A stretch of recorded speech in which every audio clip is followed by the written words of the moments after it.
I love the look of these little wooden dividers. I have them in like the newborn to 24 months, I believe. This is the other pack where it's 2T, 3T, 4T, 5T. My baby's due in a couple months, so I won't use them for a while, but I wanted to keep the same theme, and I just love the quality of them and just the look of them. It helps keep my closet so much more organized. Let me show you what it looks like hanging up.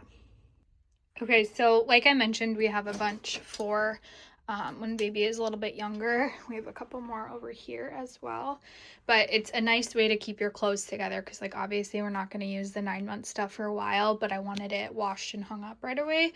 And then same thing with these ones. We won't use them for a little while until he turns to be a toddler, which is crazy to think about, but I'm just going to keep them in here so that once I start getting clothes, I can just add them in there, and once he fits into that size, then he'll get to start wearing them. But they're so cute. Love the look. They're just simple but good quality. Hang up super easy.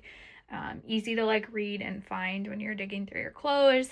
The brand actually sent them to me, and I was so thankful because I think it will help me keep my closet a little more organized, and just save a couple of minutes so I'm not digging through clothes all the time.